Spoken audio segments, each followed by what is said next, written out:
Hi guys, this is part 2 of sports values for your contemporary issues in sports exam.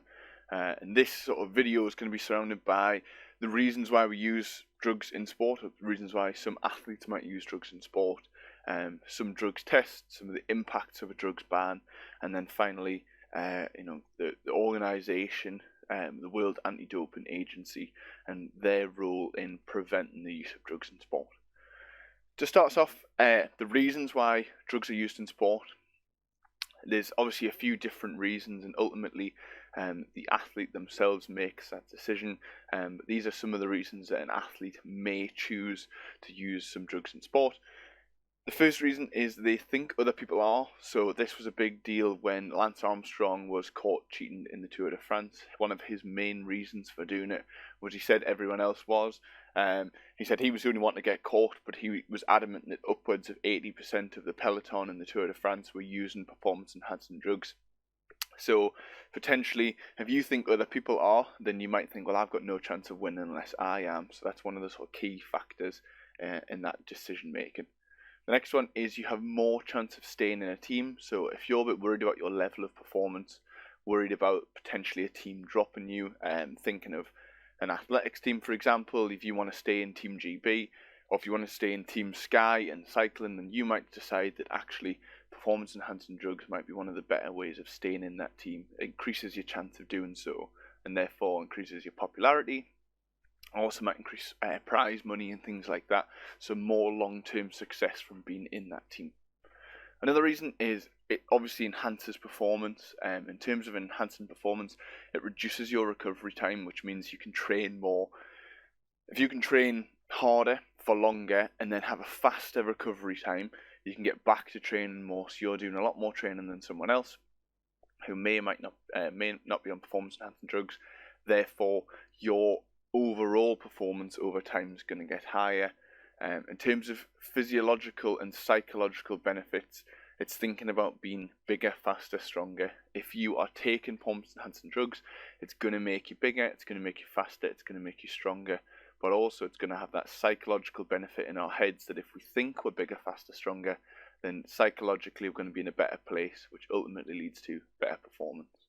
That leads us on to our next point.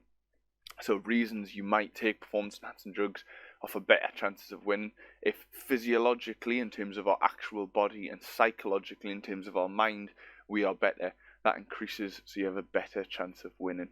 And that leads on to our next one, which is sponsorship. If you have a better chance of winning, chances are you will win more, which leads to sponsorship deals and money. So you might get a boot sponsor in football.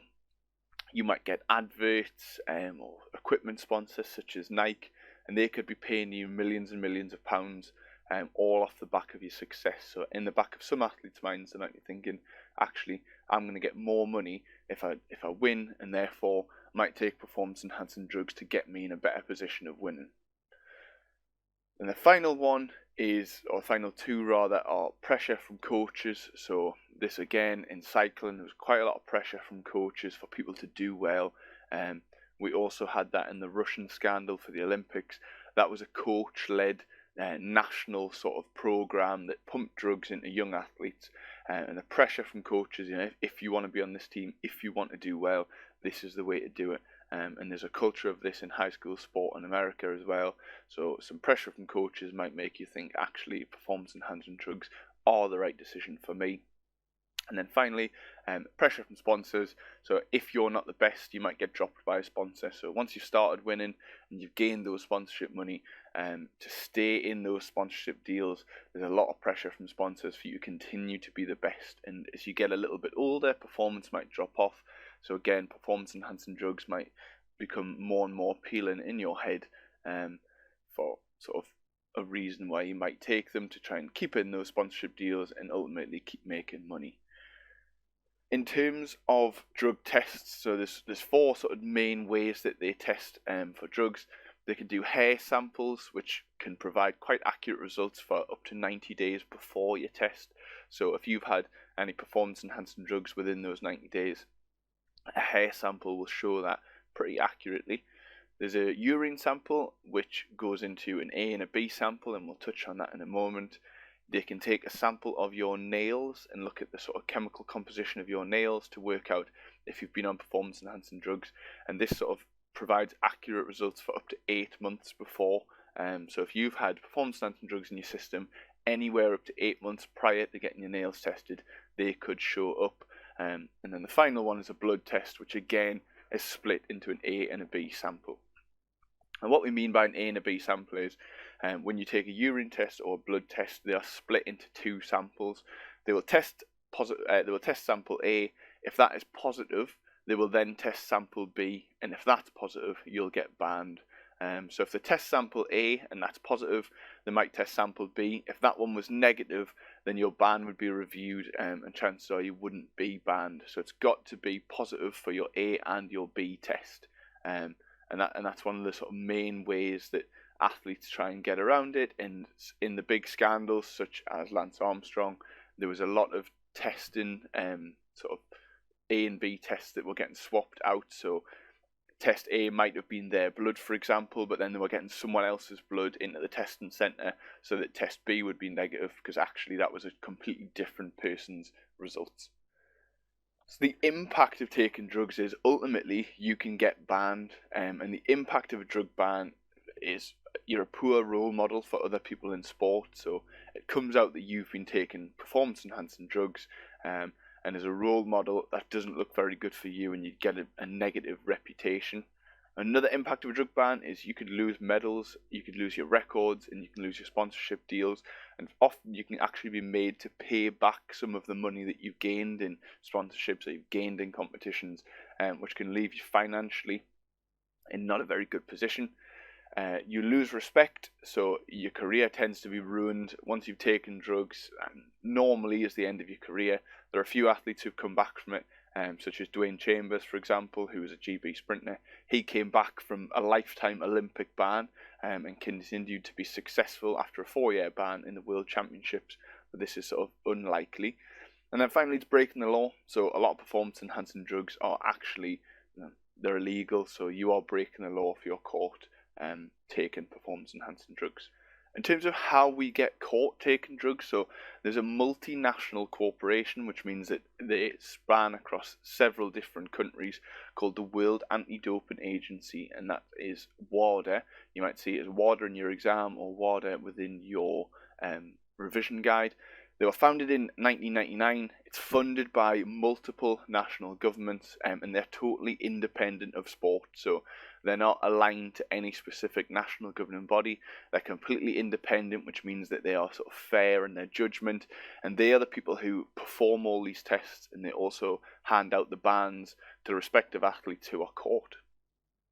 WADA's main aims are to test. They have something called the whereabouts rule, educate athletes, they provide bans and fines, and WADA are responsible for updating the list of banned substances every year. So WADA are responsible for finding individual athletes and testing them, and then deciding if they are sort of positive or negative. And if they are positive, they're also in charge of, like we say, providing those bans and providing those fines and deciding sort of the level of ban that they deserve. They have something called the whereabouts rule, which means that for an hour every single day you need to make your whereabouts known. So I would need to say, for example, at 9 o'clock every night I will be at my home address, and that means that if WADA would come to randomly drugs test me, if they knocked on my door at 9 o'clock, I would be there. And you can be fined and you can be banned for missing several of these. And Rio Ferdinand fell foul of this in, I believe, 2009, for missing multiple drugs tests from being in the wrong place at the wrong time. If you're going on holiday, you've got to give them notice. So if you're going to Mallorca on a holiday out of season, you've got to say, I'm going to be in Mallorca at this hotel at this time, for example, in the middle of the night, so they could rock up and ultimately test you if need be. Whereabouts failure or ban from whereabouts failure comes about when you miss 3 drugs tests within a 12-month window, or you fail to submit a drugs test. So if you're found to be in the wrong place 3 different times within 12 months, you can be issued a ban, which is of what happened recently to a sprinter, and also what happened to Rio Ferdinand in, I think, 2009. WADA are also involved in updating the list of banned substances every year. So every year they review what's banned and what's not. Frequently, prescription drugs can be added to this. So things like nasal sprays, steroid nasal sprays in the past that are used for colds have been added. So as an athlete, you are responsible for checking that anything you take regularly as part of a health issue isn't on there. And if it is, potentially finding a different medication to medicate for that disorder. We're now just going to go through a few different types of performance-enhancing drugs. The first one is an anabolic steroid. An anabolic steroid, the purpose of an anabolic steroid is to mimic testosterone. And the benefit to an athlete is it increases muscle mass, it increases your power, and it increases your strength, which means that you are a more effective performer.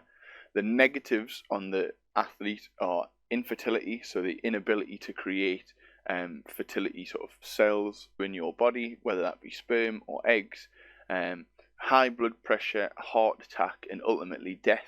If you take anabolic steroids for a continued length of time, your heart gets very large and you can die quite easily. Lance Armstrong was your example for someone who was banned for anabolic steroids. Beta blockers are another performance enhancing drugs, and they slow your heart rate by blocking signals to your heart. So as an athlete, this reduces tremors and increases steadiness. So a lot of people who take or are caught taking beta blockers are people like snooker players or people who do competitive shooting or archery, where you'd like to slow down the signals in your body, you'd like to slow down your heart rate, which allows us to concentrate and ultimately be more accurate with fine motor movement. In terms of the negatives on the athlete, so tiredness and depression are two of the big ones, and your heart rate actually can slow down too much. So we get a reduction in blood pressure, and it can cause us to be faint or lightheaded and feel a little bit dizzy, which can negatively affect your performance. The next one we're going to talk about is narcotic analgesics. That is ultimately what we know as a painkiller. So as an athlete, you can take an increased amount of painkillers if you were to take it as a performance-enhancing drug. This can help mask an injury and allow a player to continue despite being injured. And in terms of a sort of an example of this, in American football, they tend to, if someone gets injured, they will pump them full of painkillers. They'll go out, they'll play their game, and then they'll deal with the consequences afterwards. And unfortunately, as a negative for an athlete, they can be highly addictive. So you can get addicted to painkillers quite easily, and it also can make injuries a lot worse by playing on without any pain. So in American football, for example, there was an individual called Ray Lewis. He tore his bicep, or he tore one of the heads of his bicep, continued to play the rest of the game, and then ultimately had to have 3 surgeries afterwards to correct that. But it's this mentality of you win over anything and you deal with the consequences afterwards, and that can be quite dangerous for individuals. Stimulants, so the second most common performance enhancing drug, they increase alertness. So in terms of the benefit to the athlete, they stop tiredness, they increase heart rate, and they suppress the central nervous system.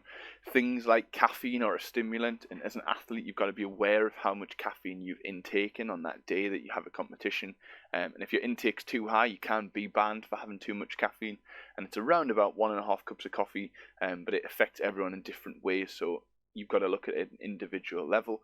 In terms of negatives, it can cause high blood pressure, it can cause an increased heart rate and insomnia.